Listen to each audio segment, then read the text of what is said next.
کہ رسول فرما رہے ہیں کہ میں جب بھی نبی تھا کہ جب آدم پانی اور مٹی کے درمیان تھے.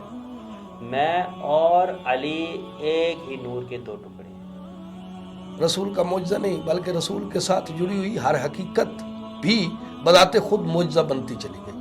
لیکن یہاں پہ لفظ خلق استعمال ہوا ہے، یعنی رسول جس مرحلے میں رہے وہ باکمال رہے. حلیمہ سعدیہ کے ہاں جب رسول وہاں پہ تھے تو وہاں پہ بھی ان کے سینے کو چاک کیا گیا اور دل کے اندر سے ایک کالا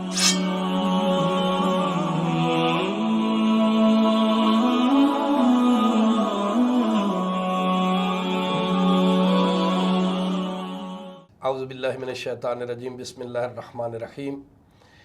ساجد شاہ ٹی وی چینل کے ناظرین کو مشتاق الوی کا سلام. ناظرین کرام، آج ہم اپنے پروگرام جہان معرفت میں حقیقت محمدیہ پر گفتگو کرنے لگے ہیں. گو اس بات کا بھی ہمیں ادراک ہے اور ہم اعتراف کے ساتھ آگے بڑھ رہے ہیں کہ حقیقت محمدیہ کو سمجھنے کے لیے کم از کم انسان کو یا تو جلی ہونا چاہیے یا پھر علی ہونا چاہیے. ہم اپنے کم علمی کے اعتراف کے ساتھ آگے بڑھیں گے اور جتنا ہماری علمی وسعت ہے ہم کوشش کریں گے کہ سرکار سید الانبیاء حضرت محمد مصطفیٰ صلی اللہ علیہ وآلہ وسلم کے ذات اقدس کے مختلف پہلوؤں پر اپنی علمی وسعت کے ساتھ ہم کچھ گفتگو کر سکیں. تو میرے ساتھ مہمانان گرامی ہیں.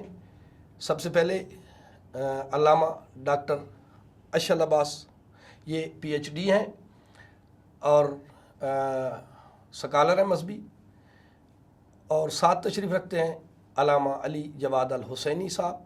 آپ نجف سے فارغ التحصیل ہو کے آئے ہیں اور آج ہمارے اس پروگرام کو آپ نے 4 چاند لگانے ہیں اپنی گفتگو سے. جو ہمارے ناظرین ہیں ان کے دلوں کو آپ نے منور کرنا ہے قرآن کی روشنی سے اور سیرت جناب محمد مصطفیٰ صلی اللہ علیہ وآلہ وسلم کی روشنی سے. تو کوشش کرتے ہیں. تو پروگرام کی ابتدا ہم کرنے لگے ہیں سورہ احزاب کی آیت نمبر 15 سے.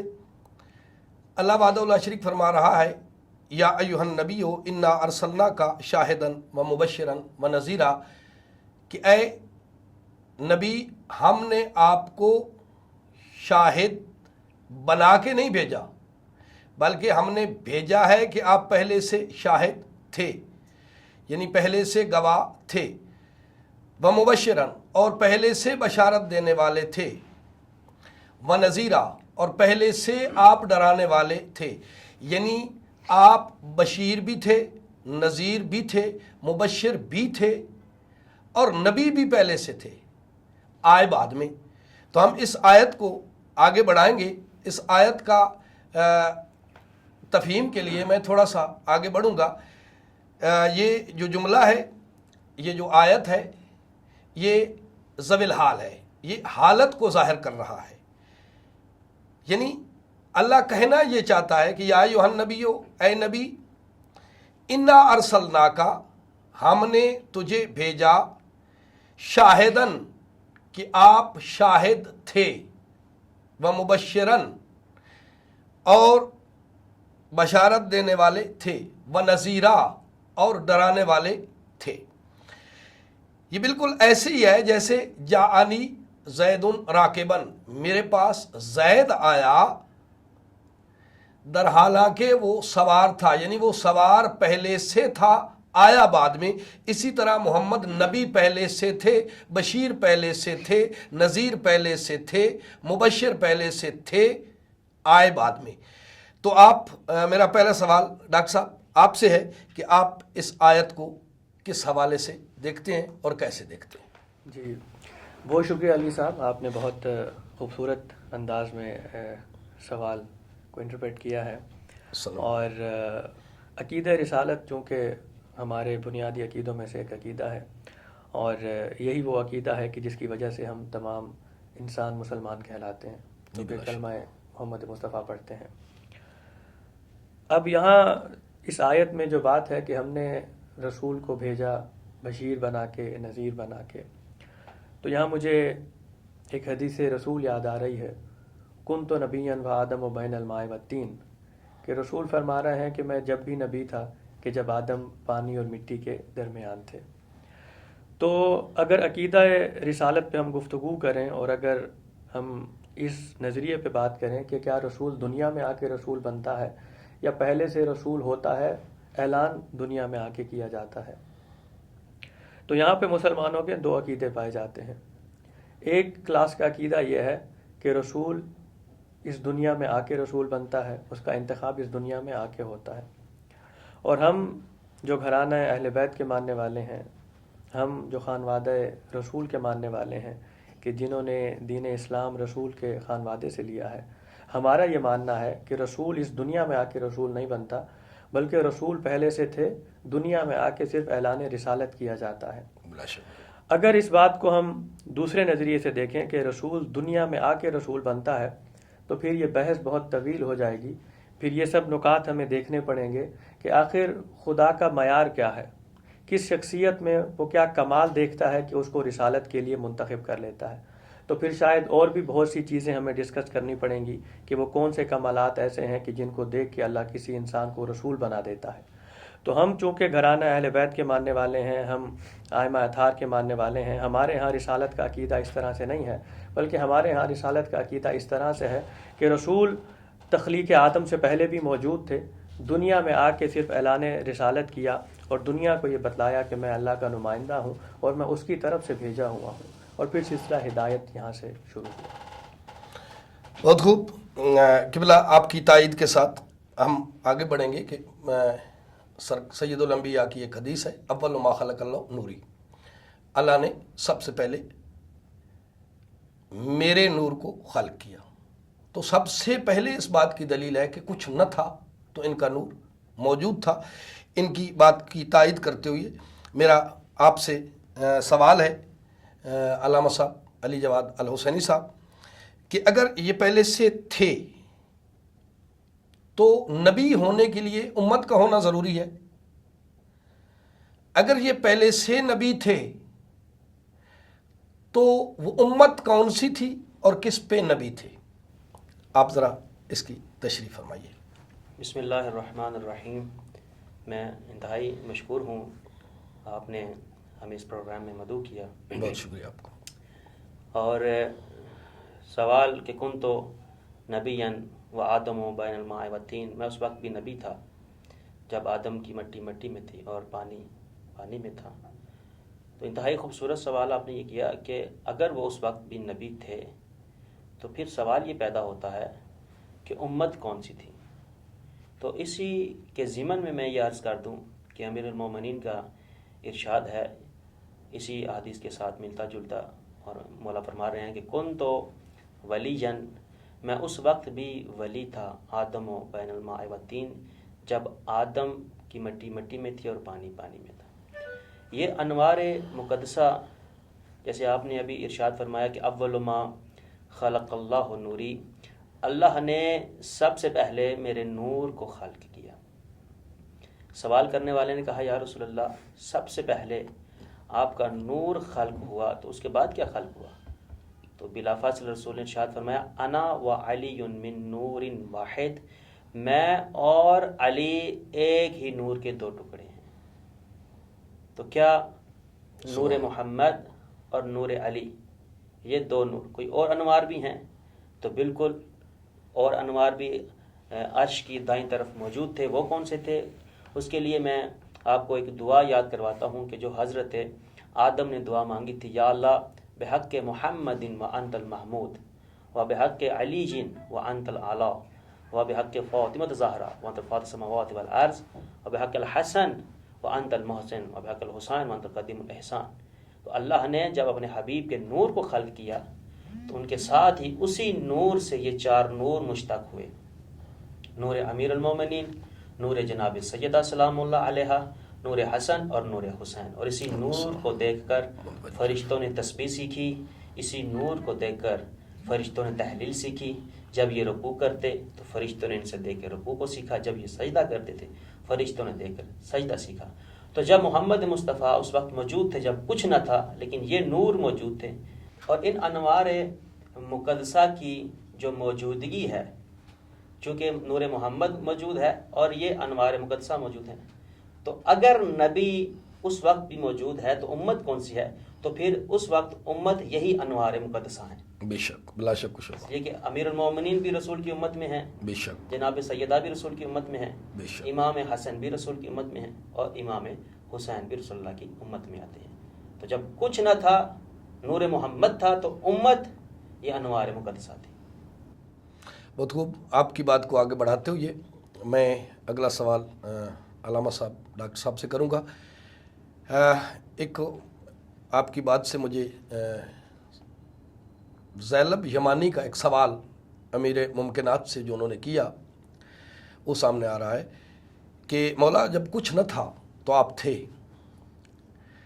تو مولا پھر نہ شے تھی، نہ عرش تھا، نہ کرسی تھی، نہ لو تھی، نہ قلم تھی، کچھ بھی نہیں تھا، آپ تھے، تو مولا پھر آپ رہتے کہاں تھے؟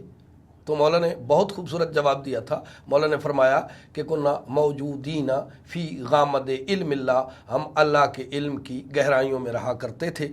تو امیر المومنین کے اس اعلان نے یہ ثابت کر دیا ہے کہ یہ پہلے سے موجود ہیں، نہ شے تھی، نہ کرسی تھی، نہ لو تھا، نہ عرش تھا، کچھ بھی نہیں تھا، تو یہ تھے اور یہ موجود بھی تھے۔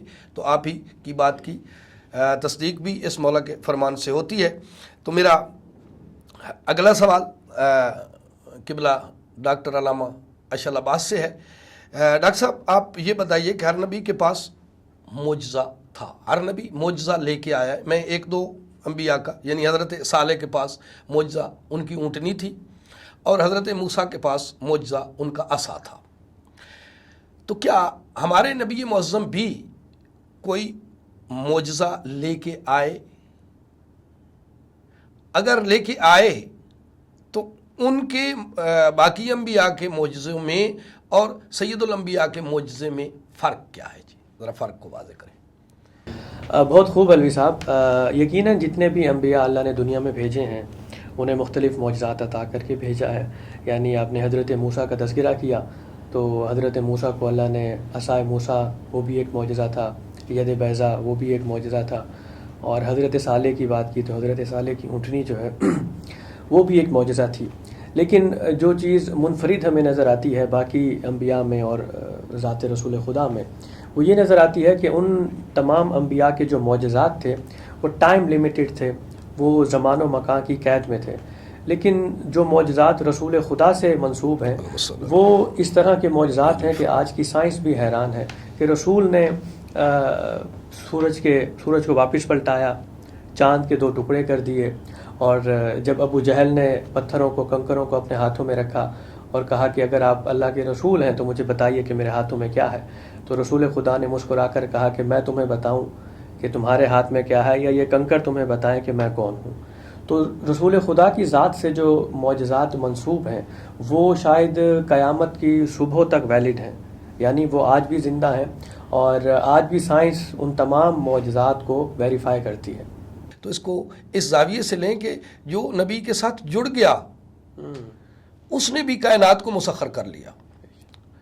تو حضرت بلال کا واقعہ ہے کہ جب تک ان کی مرضی نہ ہوئی تو اس وقت تک سورج کو چڑھنے نہیں دیا، ایک جگہ پہ روک لیا، اور یہ اہل سنت کے نزدیک بھی ہے، اہل تشیع کے نزدیک بھی مسلم حقیقت ہے۔ تو صرف رسول کے ساتھ، رسول کا معجزہ نہیں بلکہ رسول کے ساتھ جڑی ہوئی ہر حقیقت بھی بذات خود معجزہ بنتی چلی گئی۔ جیسے سید الانبیاء کا سایہ نہیں تھا، یہ سارے مانتے ہیں۔ تو کیا کمال ہے مولا کی کہ مولا کا تو چلو بدن ہے، بدن کا سایہ نہ ہو، لیکن مولا کے جو بدن پہ کپڑے ہیں، مولا کا جو امامہ ہے، مولا کی جو عبا ہے، اس کا بھی سایہ نہیں ہے۔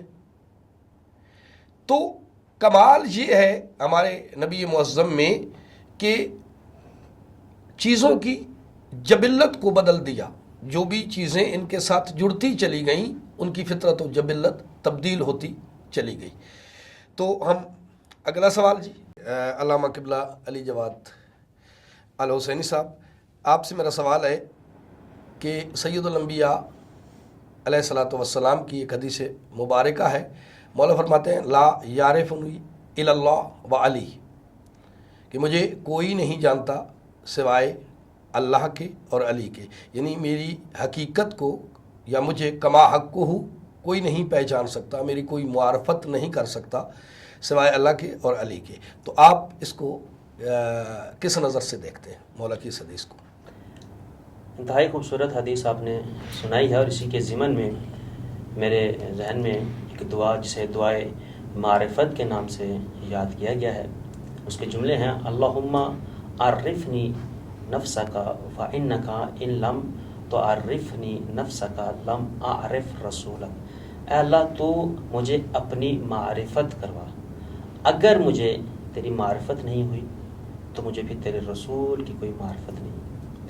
اور پھر یہی دعا آگے جا رہی ہے کہ اللہم عرفنی رسولک فإنک ان لم تعرفنی رسولک لم اعرف حجتک. پروردگارہ پھر مجھے اپنے رسول کی معرفت کروا، اور اگر رسول کی معرفت نہ ہوئی تو پھر مجھے تیری حجت کی معرفت نہیں. اللہم عرفنی حجتک فإنک ان لم تعرفنی حجتک ضللت عن دینی. اور اگر تیری حجت کی معرفت نہ ہوئی تو میں دین سے گمراہ ہو جاؤں گا. تو یہاں پہ حقیقت محمدی کی جو معرفت ہے اس میں کوئی شک نہیں، یا وہ اللہ ہی جانتا ہے یا وہ علی ہی جانتا ہے. ہمارے پاس معرفت نبی کا کیا معیار ہے، یا ہمیں کیسے پتہ چلے کہ وہ کس شان کا مالک ہے؟ تو یہی ذوات مقدسہ ہیں کہ جنہوں نے ہمیں بتایا کہ نبی کی معرفت ہم تک اتنی ہی ہمیں معلوم ہے جتنی کہ ہمیں آئمہ نے بتائی ہے. اور آپ نے خود بتایا اس حدیث کا مفہوم یہی ہے کہ حقیقت محمدیہ کو یا صرف اللہ جانتا ہے یا علی جانتا ہے. سبحان اللہ سبحان اللہ، بہت خوب. آپ نے تقریباً کامل جواب دیا ہے. تھوڑی سی شرح آپ کی اجازت سے میں کرنا چاہوں گا کہ اللہ کی ذات ظاہر ہے، علی محمد کا چونکہ خالق ہے اللہ وحدہ لا شریک کی ذات، تو یہ ان دونوں سے بڑا ہے. یعنی اللہ کو اللہ سے دو چھوٹوں نے مل کے پہچان لیا. اللہ کو کوئی نہیں جانتا، جیسے آپ نے فرمایا دو چھوٹوں نے ایک بڑے کو مل کے پہچان لیا. جی اب معرفت کا معیار جو ہے وہ آگے بڑھتا چلا گیا. آگے آئے محمد مصطفیٰ. محمد مصطفیٰ کو ایک محمد کے بڑے نے اور ایک محمد کے چھوٹے نے مل کے پہچان لیا. اب معرفت کا معیار اور بڑا، اور وہ ہے کہ اللہ معرفنی حجتک فإنک ان لم تعرفنی حجتک ضللت عن دینی. اب معیار مشکل ہوتا چلا گیا. یعنی جو سب سے بڑا تھا اس کو ایک بڑے نے دو چھوٹوں نے مل کے پہچان لیا، اور جو ان سے چھوٹا تھا یعنی اس کو ایک بڑے نے اور ایک چھوٹے نے مل کے پہچان لیا. اب حجت ہے امیر ممکنات یا باقی اعمہ طاہرین بھی حجت ہے. تو اللہ کی معرفت نہ ہوئی تو نقصان کیا ہوگا؟ نقصان یہ ہوگا کہ رسول کی معرفت نہیں ہوگی، اور رسول کی معرفت نہ ہوئی تو نقصان کیا ہوگا کہ حجت کی معرفت نہیں ہوگی، اور اگر حجت کی معرفت نہ ہوئی تو سب سے بڑا نقصان جو ہونا ہے وہ یہ ہونا ہے کہ ضللت عن دینی، کہ میں اپنے دین سے گمراہ ہو جاؤں گا. اور جب دین سے بندہ گمراہ ہو جائے تو اللہ کی معرفت بھی کوئی معنی نہیں رکھتی، رسول کی معرفت بھی کوئی معنی نہیں رکھتی.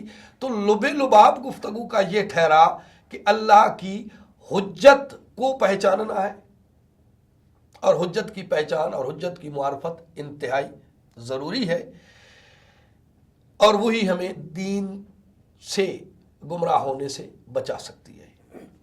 جی ڈاکٹر صاحب، میرا اگلا سوال آپ سے. قرآن مقدس کی سورہ القلم کی آیت ہے انکا علی خلق عظیم. جو بھی ترجمہ علماء نے کیا ہے ہم اس کی طرف نہیں جانتے، جو حقیقت ہے وہ کیا ہے آپ ذرا ہمارے ناظرین کو بتائیے. جی الوی صاحب، بہت خوبصورت نقطے کی طرف آپ نے متوجہ کیا ہے۔ عموماً اس آیت سے مراد یہی لیا جاتا ہے کہ یہاں پہ رسول کے اخلاقیات کی بات ہو رہی ہے، لیکن یہاں پہ لفظ خلق استعمال ہوا ہے، یعنی رسول جس مرحلے میں رہے وہ باکمال رہے، یعنی ان کی خلقت کا مرحلہ ہو، وہ ان کے بچپنے کا مرحلہ ہو، وہ ان کا لڑکپن ہو، وہ ان کی جوانی ہو، وہ جس مرحلے میں رہے وہ ہمیشہ باکمال رہے۔ تو رسول کی جو ذات ہے وہ کسی بھی مرحلے میں وہ آپ کو کمال سے جدا محسوس نہیں ہوگی۔ بے شک جی قبلہ علی جواد الحسینی صاحب، ایک مغالطہ ہمیشہ سے چلا آ رہا ہے، وہ یہ ہے کہ رسول معظم معاذ اللہ عالم الغیب نہیں تھے، تو آپ اس بارے میں کیا کہیں گے؟ جی یہ ابحاث عموماً سننے کو ملتی ہیں، اور بعض افراد ان کا یہ نظریہ بھی ہے کہ رسول علم غائب نہیں جانتے تھے۔ تو یہاں پہ سوال یہ پیدا ہوتا ہے کہ اگر رسول عالم الغائب نہیں تھے تو پھر وہ غائب کی خبریں کیسے دیتے تھے؟ جی یہ وہ علم ہے جو اللہ نے اپنے حبیب کو ودیت کیا ہے، اور اسی حوالے سے قرآن مجید کی سورہ آل عمران کی آیت نمبر 179 کے اندر ارشاد ہو رہا ہے کہ بسم اللہ الرحمن الرحیم وما کان اللہ لیطلعکم علی الغائب وان اللہ یجتبی، کہ اللہ تمام غائب کا علم رکھنے والا ہے، لیکن جسے وہ مجتبی یعنی جسے وہ چن لیتا ہے تو اسے یہ علم ودیت کر دیتا ہے۔ سبحان اگر ہم علم غائب کے اوپر آئیں تو ہم دیکھیں کہ رسول نے اپنے زمانے میں رہ کر آخری زمانے کی ساری پیشنگوئیاں کی ہیں، اور وہ سارے احوال بتائے ہیں کہ زمانہ آخرت میں کیا ہونے والا ہے، اور اس قیامت سے پہلے کے جو واقعات جو زبان رسول سے آئے ہیں، اور پل صراط کے اوپر سے کس طرح کا گزر ہونا ہے اس کے احوال، پھر جنت میں داخل ہونا اس کے احوال، پھر جہنم کے احوال۔ تو یہ جتنی بھی چیزیں ہیں یہ کیا ہیں؟ یہ علم غائبی ہے جو اللہ نے اپنے حبیب کو عطا کیا ہے، اور ما کانا و ما یکونوں کا علم اللہ نے ان کو عطا کیا ہے۔ بے شک اس میں کوئی شک نہیں کہ رسول ما قبل کی بھی باتیں بھی جانتے ہیں اور رسول ما بعد کی باتیں بھی جانتے ہیں۔ ڈاکٹر صاحب میرا آپ سے سوال ہے کہ کچھ اذان رسول معظم صلی اللہ علیہ وآلہ وسلم کی معراج جسمانی کے قائل نہیں ہیں، بلکہ ان کے نزدیک رسول کو جو معراج ہوئی وہ روحانی معراج تھی، تو آپ اس کے بارے میں کیا کہیں گے جی؟ اور مکتب آل محمد اس کے بارے میں کیا کہتا ہے جی؟ بہت شکریہ الوی صاحب۔ معراج کے حوالے سے میں مولا کا فرمان سب سے پہلے یہاں پہ کوٹ کرنا چاہوں گا کہ مولا فرماتے ہیں من انکر ثلاثۃ الاشیاء فلیس من شیعتنا، کہ جو 3 چیزوں کا انکاری ہے وہ ہمارا شیعہ نہیں ہے۔ تو اس میں جو سب سے پہلی چیز ہے وہ معراج ہے، کہ مولا فرماتے ہیں جو معراج کا منکر ہے وہ ہمارا شیعہ نہیں ہے۔ اور یہاں پہ 2 طرح کے عقیدے مسلمانوں میں پائے جاتے ہیں۔ ایک جماعت کا یہ ماننا ہے کہ یہ روحانی معراج تھی، یا عالم خواب میں رسول نے یہ سب چیزوں کا مشاہدہ کیا، لیکن ہم جو مذہب اہل بیت کے ماننے والے ہیں، ہمارے ہاں یہ معراج صرف روحانی نہیں تھی بلکہ جسمانی معراج تھی۔ تو قرآن یہ اعلان کر رہا ہے سبحان الذی اسری بعبدہ لیلا من المسجد الحرام الی المسجد الاقصی، کہ بابرکت ہے وہ ذات جو لے گئی اپنے بندے کو راتوں رات مسجد الحرام سے مسجد الاقصی تک۔ اور اس سفر میں ایک سواری بہت مشہور ہے جسے براق کہتے ہیں، رسول خدا نے براق پہ سفر کیا، بلکہ میں جملہ بدل کے یوں کہہ دوں کہ رسول خدا نے سفر معراج میں 3 سواریاں بدلی ہیں۔ سب سے پہلے رسول براق پہ سوار ہوئے، پھر ایک مقام ایسے آیا کہ جہاں رسول براق کی تیز رفتاری سے مطمئن نہیں ہوئے، تو اللہ نے اپنے رسول کے لیے ایک اور سواری بھیجی کہ جسے رف رف کہتے ہیں۔ تو براق کے بعد سفر معراج میں رسول خدا رف رف پہ سوار ہوئے، پھر ایک مقام وہ آیا کہ جہاں رسول رف رف کی تیز رفتاری پر بھی مطمئن نہیں ہوئے، تو اللہ نے رسول کے لیے ایک اور سواری بھیجی کہ جسے بحرم کہتے ہیں۔ پھر جو سفر معراج ہے رسول نے بحرم پہ کیا، پھر ایک مقام وہ آیا کہ جہاں رسول بحرم کی تیز رفتاری پر بھی مطمئن نہیں ہوئے، اور پھر رسول نے اس سواری کو ترک کیا اور رسول نے خود اپنے قدموں سے چلنا شروع کیا۔ تو رسول کا جو سفر معراج ہے وہ صرف روحانی نہیں ہے بلکہ وہ جسمانی ہے، اور رسول کا یہ سفر معراج جسمانی کیوں نہیں ہو سکتا؟ پہلا سوال تو یہ پیدا ہوتا ہے کہ آخر اعتراض کیا ہے کہ جو لوگ رسالت کو ایک اسپیسیفک کانٹیکسٹ میں دیکھتے ہیں یا جو اپنی محدود ذہنیت پہ سوچتے ہیں تو ان کو یہ لگتا ہے کہ رسول کی جو رسالت ہے وہ شاید زمان و مکان تک محدود ہے، لیکن رسول کی رسالت زمان و مکان تک محدود نہیں ہے. رسول عالمین کا رسول ہے. بلا شک رسول کسی ایک علاقے یا کسی ایک ملک یا کسی ایک دنیا یا کسی ایک عالم پہ رحمت بن کے نہیں آیا، بلکہ وہ عالمین پہ رحمت بن کے آیا ہے. اور عالمین کی تعداد جو ہے وہ علماء نے لکھی ہے، کئیوں کے نزدیک 18,000 عالمین ہیں، کئیوں کے نزدیک 40,000 عالمین ہیں. بہرحال عالمین کی تعداد یہاں پہ میرا موضوع نہیں ہے، وہ جتنی بھی ہے، بلکہ میں یہ سمجھتا ہوں کہ عالمین کی تعداد لامحدود ہے. اب رسول عالمین کے لیے رحمت بن کے آیا ہے. رسول کی رحمت اور رسول کی جو نبوت ہے وہ عالمین پر محیط ہے. تو رسول اپنے جسم کے ساتھ سفر کرتے ہیں، اور اب تو سائنس بھی یہ بتلا رہی ہے کہ انسان کا جسم بھی اس قابل ہو سکتا ہے کہ وہ یہاں سے وہاں سفر کر سکتا ہے اگر انسان وقت پہ کنٹرول کر لے. یعنی ابھی تک اس کائنات کی جو سب سے بڑی حقیقت ہے جسے وقت کہتے ہیں، انسان مختلف چیزوں پہ کنٹرول حاصل کرتا جا رہا ہے. یعنی انسان کا اپنا جسم اور انسان کے جسم کے اعضاء و جوارے، انسان ان پہ کنٹرول حاصل کر چکا ہے. انسان کے جسم میں بہنے والا لہو، انسان اتنا کنٹرول حاصل کر چکا ہے کہ اس کی روانی کو کم بھی کر سکتا ہے اور تیز بھی کر سکتا ہے.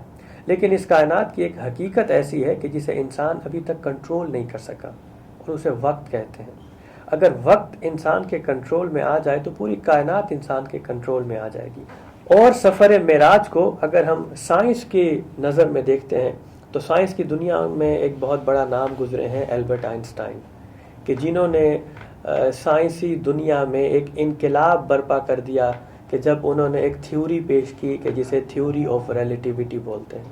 یعنی نیوٹن نے ایک ایکویشن پیش کی تھی E=mc². ٹھیک ہے، اس ایکویشن میں پہلے تصورات اور تھے، لیکن جب انہوں نے یہ نظریہ، یہ تھیوری پیش کی تو سائنسی دنیا میں انقلاب برپا ہو گیا. پہلے یہ سمجھا جاتا تھا کہ جو ٹائم ہے یہ ایبسولوٹ ہے، یعنی جو ٹائم ہے یہ مطلق ہے. لیکن جب سائنسدان اسپیس میں پہنچے تو انہیں معلوم ہوا کہ ٹائم ایبسولوٹ نہیں ہے، ٹائم ریلیٹیو ہے. پھر سمجھا جاتا تھا کہ ڈائریکشنز ایبسولوٹ ہیں، ڈائریکشنز مطلق ہیں. جب اسپیس میں پہنچے تو معلوم ہوا کہ ڈائریکشنز ایبسولوٹ نہیں ہیں، یہاں تو کسی طرح کی کوئی ڈائریکشنز ایگزسٹ ہی نہیں کرتی. پھر سمجھا جاتا تھا کہ ویٹ ایبسولوٹ ہے. جب سائنسدان اسپیس میں پہنچے، یعنی جب اس عالم سے باہر نکلے تو معلوم ہوا کہ ویٹ بھی ایبسولوٹ نہیں ہے. یعنی یہاں سے جو 100 کلو کی چیز لے کر گئے تھے وہ خلا میں جانے کے بعد چند کلو کی رہ گئی، کیونکہ گریویٹی ختم ہو گئی. تو آئنسٹائن نے یہ بتلایا کہ ٹائم ایبسولوٹ نہیں ہوتا، ٹائم ریلیٹیو ہوتا ہے.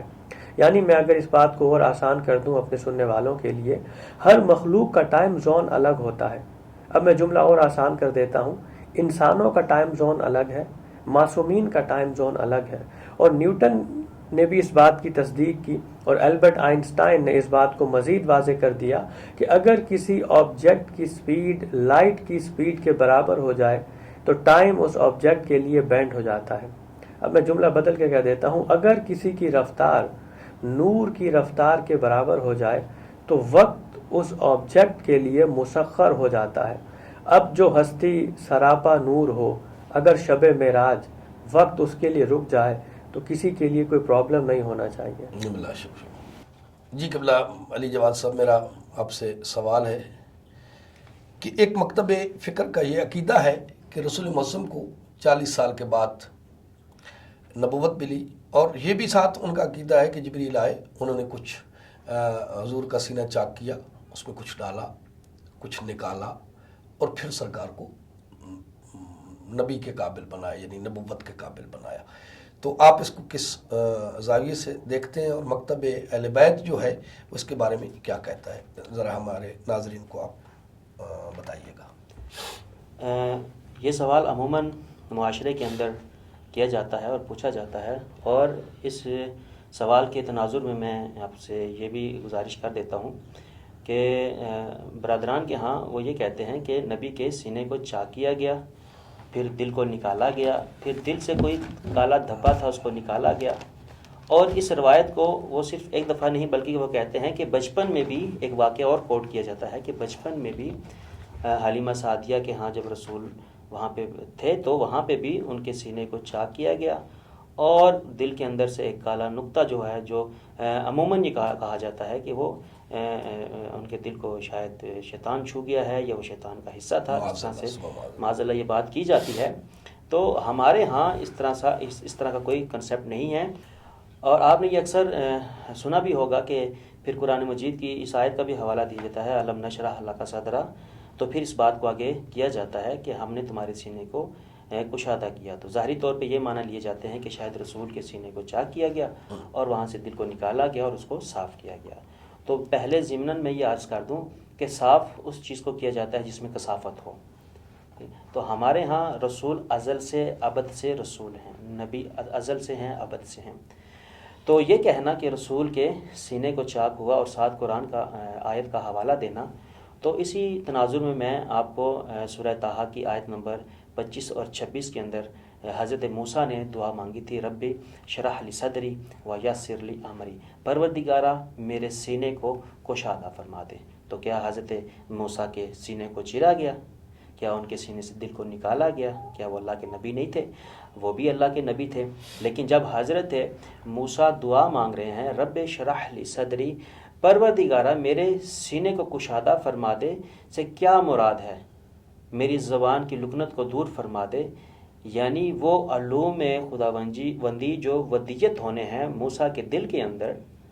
اسی طرح یہ جو آیت ہے الم نشرح لک صدرک، ہمارے حبیب ہم نے تمہارے سینے کو کشادہ کر دیا، سے مراد یہ ہے کہ وہ علوم جو مکان ما یکون کے جو مالک تھے، جو اللہ نے رسول کو ودیت کی ہیں۔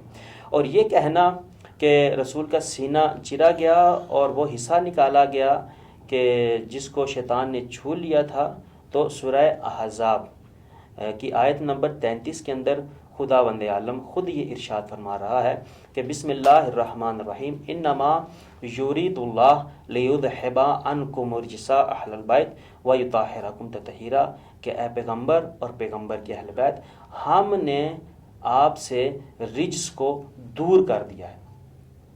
اب جب اللہ نے پیغمبر سے اور اہل بیت پیغمبر سے رجس کو دور کیا ہے، تو رجس کا ان کے قریب آنا یہ محال ہے۔ اب ہمارے ہاں شاید یہ ہم سمجھ سکتے ہیں کہ قریب کا معنی کیا ہے، دور کا معنی کیا ہے، لیکن اللہ کے ہاں دور کیا ہے، قریب کیا ہے، یہ بات سمجھنے والی ہے۔